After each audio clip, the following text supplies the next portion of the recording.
PM Vishwakarma కోసం ఉచితంగా దరఖాస్తు చేసుకునేందుకు వెబ్సైట్ www.pmvishwakarma.gov.in తెరవండి. ఇంకా లాగిన్ డ్రాప్ డౌన్ పై క్లిక్ చేయండి. లాగిన్ డ్రాప్ డౌన్ మెన్యూ నుంచి పీఎం విశ్వకర్మలో నమోదు చేసుకోవడం కోసం అందుబాటులో ఉన్న ఈ-శ్రమ్ డాటాను చూడడం కోసం సిఎస్ఈ ఈ-శ్రమ్ డాటాను చూడండి. ఇంకా ఆప్షన్ను ఎంచుకోండి. మీ సిఎస్ఈ వినియోగదారు పేరు మరియు పాస్వర్డ్ను ఉపయోగించి లాగౌన్ చేయండి. సిఎస్ఈ యూజర్ ఈ-శ్రమ్లో నమోదైన దరఖాస్తుదారుల వివరాలను చూడవచ్చు. దాంతో వారు ఆ దరఖాస్తుదారులను సంప్రదించగలరు. అలాగే వారిని పీఎం విశ్వకర్మలో నమోదు చేయగలరు. పీఎం విశ్వకర్మలో చేతి వృత్తుల వారిని నమోదు చేయడం కోసం సిఎస్ఈ యూజర్ లాగిన్ డ్రాప్ డౌన్లో సిఎస్ఈ రిజిస్టర్ చేతి వృత్తుల వారు ఆప్షన్ను ఎంచుకోవాలి. మీ సిఎస్ఈ యూజర్ పేరు మరియు పాస్వర్డ్ను ఉపయోగించి లాగిన్ చేయండి. ఒకవేళ విశ్వకర్మ కుటుంబంలో ప్రభుత్వ ఉద్యోగులెవరూ లేనట్లయితే, అలాగే గత 5 సంవత్సరాలలో తమ స్వయం ఉపాధి లేదా వ్యాపారాభివృద్ధి కోసం కేంద్ర ప్రభుత్వం లేదా రాష్ట్ర ప్రభుత్వం యొక్క సమాన పథకాలు, ఉదాహరణకు పీఎంఈజీపీ, పీఎం స్వనిధి, ముద్ర కింద క్రెడిట్ లేదా రుణ సౌకర్యాలు పొంది ఉండకపోతే చేతి వృత్తుల వారి ఆధార్తో అనుసంధానమైన మొబైల్ నంబర్ను నమోదు చేయండి. చేతి వృత్తులు నిర్వహించే వ్యక్తి యొక్క 12 అంకెల ఆధార్ నంబర్ నమోదు చేయండి. ఇంకా ఆధార్ అనుమతి బాక్సును మార్క్ చేయండి. చేతి వృత్తులు నిర్వహించే వ్యక్తి యొక్క మొబైల్ నంబర్పై లభించిన ఓటీపీ అంటే వన్ టైం పాస్వర్డ్ నమోదు చేయండి. ఇంకా కంటిన్యూ బటన్ పై క్లిక్ చేయండి. తరువాత బయోమెట్రిక్ ఉపయోగించి ఆధార్ను ధృవీకరించండి. బయోమెట్రిక్ను ఉపయోగించి ధృవీకరించడం కోసం బయోమెట్రిక్ బటన్ పై క్లిక్ చేయండి. ఫింగర్ ప్రింట్, ఐరిస్ లేదా ఫేస్ రికగ్నిషన్ను ఉపయోగించి బయోమెట్రిక్ను ధృవీకరించండి. దరఖాస్తు ఫారం నింపడం కోసం వ్యక్తిగత వివరాల సెక్షన్లో తండ్రి, భర్త లేదా భార్య పేరు, పుట్టిన తేదీ మరియు లింగం స్వయంచాలకంగా ఆధార్ నుంచి పొందడం జరుగుతుంది. తండ్రి, భర్త లేదా భార్య పేరు ఆధార్ నుంచి లభించనట్లయితే సిఎస్సి సహాయం పొందండి. అలాగే ఆధార్లో మీ తండ్రి, భర్త లేదా భార్య పేరు వివరాలను సరిచేయించి మరలా దరఖాస్తు నింపండి. గుర్తుంచుకోండి, వ్యక్తిగత వివరాల సెక్షన్లో ప్రతి ఒక్క సమాచారం తప్పనిసరి. చేతి వృత్తుల వ్యక్తి యొక్క వైవాహిక స్థితిని ఎంచుకోండి. వ్యక్తి యొక్క శ్రేణి అంటే జనరల్, ఎస్సీ, ఎస్టీ లేదా ఓబీసీని ఎంచుకోండి. ఒకవేళ చేతి వృత్తుల వ్యక్తి దివ్యాంగులు కానట్లయితే కాదు మీద క్లిక్ చేయండి. ఒకవేళ వ్యక్తి దివ్యాంగులైతే దివ్యాంగుల రకాన్ని ఎంచుకోండి. ఒకవేళ చేతి వృత్తుల వ్యక్తి సొంత జిల్లాలో వ్యాపారం చేస్తున్నట్లయితే అవును అని, లేనట్లయితే లేదు అని ఎంచుకోండి. చేతి వృత్తుల వ్యక్తి అల్పసంఖ్యాక వర్గానికి చెందినవారా కాదా అనేది ఎంచుకోండి. సంప్రదించే వివరాల సెక్షన్లో మొబైల్ నంబర్ మరియు ఆధార్ నంబర్ వాటంతటవే నింపబడతాయి. అందుబాటులో ఉన్నట్లయితే పాన్ కార్డ్ నంబర్ నమోదు చేయండి. కుటుంబ వివరాల సెక్షన్లో ఒకవేళ రేషన్ కార్డ్ నంబర్ ఆధార్ నంబర్తో అనుసంధానించబడి ఉంటే అప్పుడు రేషన్ కార్డ్ నంబర్ మరియు కుటుంబం యొక్క వివరాలు వాటంతటవే నింపబడతాయి. లేదంటే కుటుంబ వివరాలు పొందడం కోసం రేషన్ కార్డ్ నంబర్ నమోదు చేయండి. రేషన్ కార్డ్ యొక్క కుటుంబ వివరాలలో చేతి వృత్తుల వ్యక్తి అవసరమైన మార్పులు చేయవచ్చు. ఒకవేళ రేషన్ కార్డ్ అందుబాటులో లేనట్లయితే కుటుంబం యొక్క వివరాలను మాన్యువల్గా నమోదు చేయండి. ఆధార్ అడ్రస్ వివరాల సెక్షన్లో ఆధార్ అడ్రస్, రాష్ట్రం, జిల్లా మరియు పిన్ కోడ్ వాటంతటవే నింపబడతాయి. ఒకవేళ ఆధార్ చిరునామా ప్రస్తుతం ఉన్న చిరునామాతో పోలి ఉంటే ఆధార్ అడ్రస్లో లాగానే పై క్లిక్ చేయండి. ఒకవేళ చేతి వృత్తుల వ్యక్తి గ్రామ పంచాయతీ కిందకు వస్తారో లేదో ఎంచుకోండి. ఒకవేళ అవును అయినట్లయితే బ్లాక్ లేదా గ్రామ పంచాయతీని ఎంచుకోండి. ఒకవేళ చేతి వృత్తుల వ్యక్తి పట్టణ ప్రాంతానికి చెందిన వారైతే మీరు గ్రామ పంచాయతీ కిందకు వస్తారా అని ఉన్న భాగంలో కాదు ఎంచుకోండి. ఇంకా మీ యుఎల్బి అంటే అర్బన్ లోకల్ బాడీని ఎంచుకోండి. ఆధార్ చిరునామా వివరాల సెక్షన్లో ఒకవేళ ఆధార్ చిరునామా వేరైతే అప్పుడు ప్రస్తుత చిరునామా ఎంచుకోండి. ఆ తరువాత చేతి వృత్తుల వ్యక్తి గ్రామ పంచాయతీ కిందకు వస్తారో లేదో ఎంచుకోండి. అలాగే ఆ వ్యక్తి యొక్క ప్రస్తుత చిరునామాను నమోదు చేయండి. వృత్తి, వ్యాపార వివరాల సెక్షన్లో చేతి వృత్తులు నిర్వహించే వ్యక్తి యొక్క వ్యాపారం లేదా వృత్తి పేరు ఎంచుకోండి. ఒకవేళ చేతి వృత్తుల వ్యక్తి యొక్క మరియు వారి కుటుంబం యొక్క వ్యాపారం ఒకటే అయితే చెక్ బాక్సుకు టిక్ మార్క్ పెట్టండి మరియు వ్యాపార చిరునామాను ఎంచుకోండి. ఒకవేళ వ్యాపార చిరునామా ఆధార్లో లాగానే ఉన్నట్లయితే ఆధార్ చిరునామా లాగేను ఎంచుకోండి. ఒకవేళ ప్రస్తుత చిరునామాను పోలి ఉంటే ప్రస్తుత చిరునామా లాగే ఎంచుకోండి. ఒకవేళ వ్యాపార చిరునామా ఆధార్ మరియు ప్రస్తుత చిరునామాకు భిన్నంగా ఉంటే అప్పుడు ఇతర ఆప్షన్లను ఎంచుకుని వ్యాపార చిరునామాను నమోదు చేయండి. సేవింగ్స్ బ్యాంక్ వివరాల సెక్షన్లో చేతివృత్తుల వ్యక్తి యొక్క బ్యాంకు ఖాతా పేరును ఎంచుకోండి. ఐఎఫ్ఎస్సి కోడ్ నమోదు చేయండి. బ్యాంకు శాఖ పేరు ఎంచుకోండి. ఖాతా సంఖ్యను నమోదు చేయండి. ఇప్పుడు ఖాతా సంఖ్యను మరల ఎంటర్ చేసి దాన్ని ధృవీకరించండి. క్రెడిట్ సహాయం సెక్షన్లో చేతివృత్తుల వ్యక్తికి ఆర్థిక సహాయం అవసరం ఉన్నదా లేదా తరువాత అవసరం పడుతుందో ఎంచుకోండి. ఒకవేళ క్రెడిట్ సహాయం అవసరమైతే అప్పుడు 50,000 రూపాయల నుంచి 1,00,000 రూపాయల మొత్తాన్ని నమోదు చేయండి. ఒకవేళ చేతివృత్తుల వ్యక్తి అదే సేవింగ్స్ బ్యాంక్ లేదా శాఖ నుంచి రుణం పొందాలనుకుంటే రుణం పొందడం కోసం వారికి నచ్చిన బ్యాంకు శాఖలో ప్రస్తుతం ఉన్న సేవింగ్స్ బ్యాంకు ఖాతాను ఎంచుకోండి. లేదా ఒకవేళ చేతివృత్తుల వ్యక్తి వేరే బ్యాంకు శాఖ నుండి రుణం పొందాలనుకుంటే అప్పుడు ఇతరాన్ని ఎంచుకోండి. చేతివృత్తుల వ్యక్తి ఎక్కడి నుంచైతే రుణం పొందాలనుకుంటున్నారో ఆ బ్యాంకు లేదా శాఖను ఎంచుకోండి. రుణం యొక్క ఉద్దేశాన్ని ఎంచుకోండి. అలాగే ప్రస్తుతం ఉన్న రుణంలో ఏదైనా బకాయి ఉన్నట్లయితే వాటి వివరాలు నమోదు చేయండి. మొత్తం నెలవారీ కుటుంబ ఆదాయాన్ని నమోదు చేయండి. డిజిటల్ ఎంకరేజ్మెంట్ సెక్షన్లో ఒకవేళ చేతివృత్తుల వ్యక్తి వద్ద ఏదైనా యూపీఐ ఐడి ఉన్నట్లయితే అవును అని, లేనట్లయితే లేదు అని ఎంచుకోండి.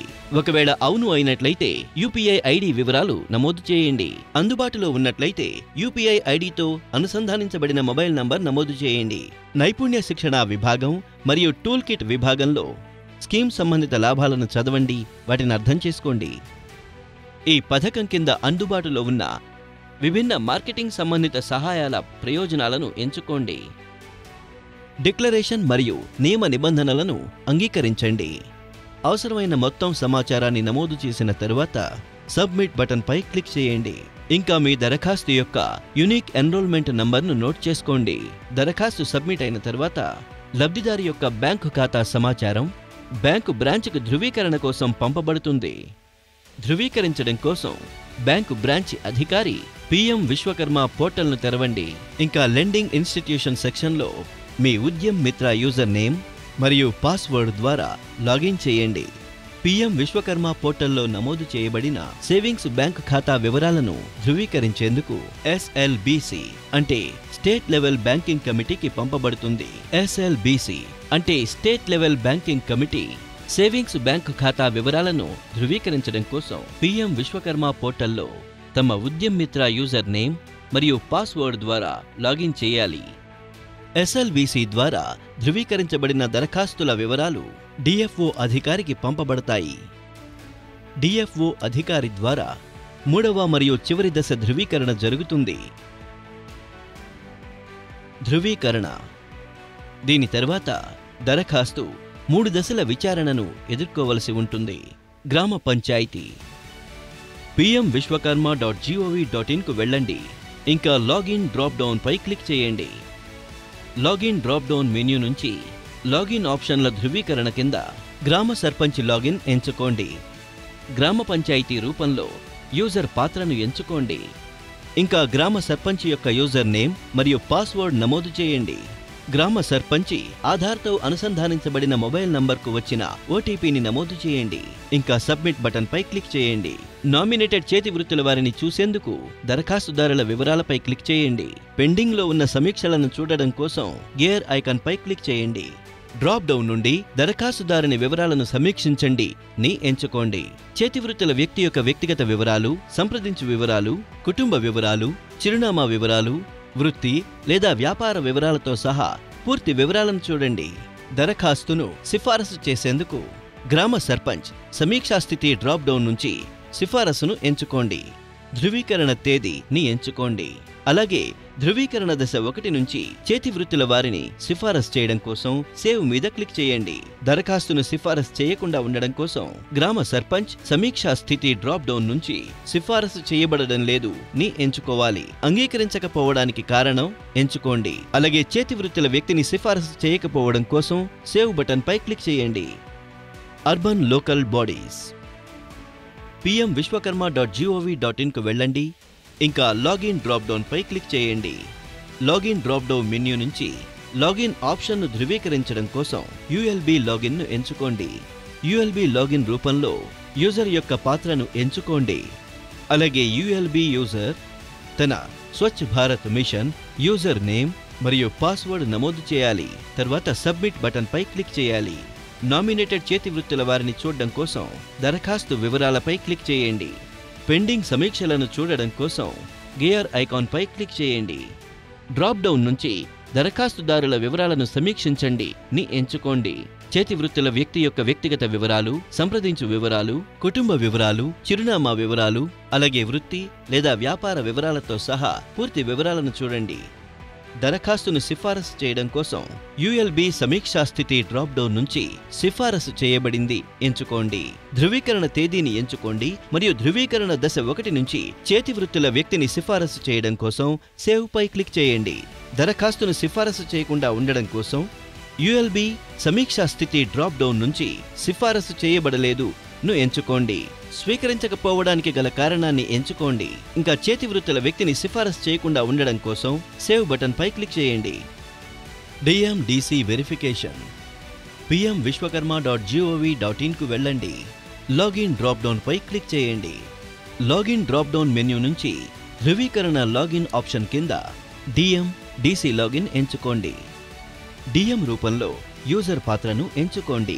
అలాగే డిఎండిసి యూజర్ పేరు మరియు పాస్వర్డ్ నమోదు చేయండి.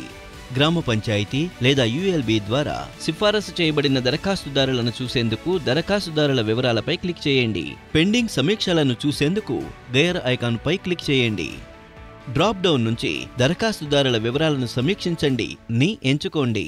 చేతి వృత్తుల వారి వ్యక్తిగత వివరాలు, సంప్రదించు వివరాలు, కుటుంబ వివరాలు, చిరునామా వివరాలు మరియు వృత్తి లేదా వ్యాపార వివరాలతో సహా పూర్తి వివరాలను చూడండి.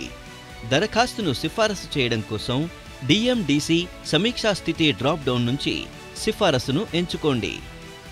ధృవీకరణ తేదీని ఎంచుకోండి. ధృవీకరణ దశ 1 నుంచి చేతి వృత్తుల వారిని సిఫారసు చేయడం కోసం సేవ్ పై క్లిక్ చేయండి.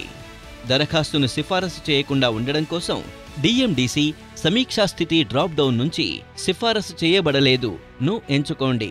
అంగీకరించకపోవడానికి కారణాన్ని ఎంచుకోండి. చేతి వృత్తుల వారిని సిఫారసు చేయకుండా ఉండడం కోసం సేవ్ బటన్ పై క్లిక్ చేయండి. డిఎఫ్ఓ వెరిఫికేషన్ pmvishwakarma.gov.in కు వెళ్ళండి మరియు లాగిన్ డ్రాప్ డౌన్ పై క్లిక్ చేయండి. లాగిన్ డ్రాప్ డౌన్ మెన్యూ నుంచి లాగిన్ ఆప్షన్ ధృవీకరణ కింద ఎంఎస్ఎంఈ డిఎఫ్ఓ లాగిన్ ఎంచుకోండి. డిఎఫ్ఓ రూపంలో యూజర్ పాత్రను ఎంచుకోండి మరియు డిఎఫ్ఓ యూజర్ పేరు మరియు పాస్వర్డ్ నమోదు చేయండి. డిఎండిసి ద్వారా సిఫారసు చేయబడిన చేతి వృత్తుల వారిని చూసేందుకు దరఖాస్తుదారుల వివరాలపై క్లిక్ చేయండి. పెండింగ్ సమీక్షలను చూడడం కోసం గేర్ ఐకాన్ పై క్లిక్ చేయండి. డ్రాప్ డౌన్ నుంచి దరఖాస్తుదారుల వివరాలను సమీక్షించండి ని ఎంచుకోండి.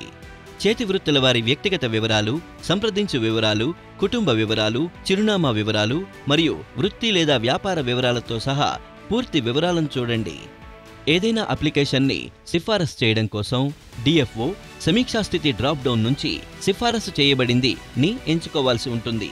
ధృవీకరణ తేదీని ఎంచుకోండి. ధృవీకరణ దశ 3 నుంచి చేతి వృత్తుల వారిని సిఫారసు చేయడం కోసం సేవ్ పై క్లిక్ చేయండి. దరఖాస్తును సిఫారసు చేయకుండా ఉండడం కోసం డిఎఫ్ఓ సమీక్షా స్థితి డ్రాప్ డౌన్ నుంచి సిఫారసు చేయబడలేదును ఎంచుకోవాలి. అంగీకరించకపోవడానికి గల కారణాన్ని ఎంచుకోండి. చేతి వృత్తుల వారిని సిఫారసు చేయకుండా ఉండడం కోసం సేవ్ బటన్ పై క్లిక్ చేయండి. విజయవంతంగా నమోదైన తరువాత విశ్వకర్మ సోదర సోదరిమణులకు ఒక సర్టిఫికేట్ మరియు ఒక ఐడి కార్డ్ ఇవ్వబడతాయి.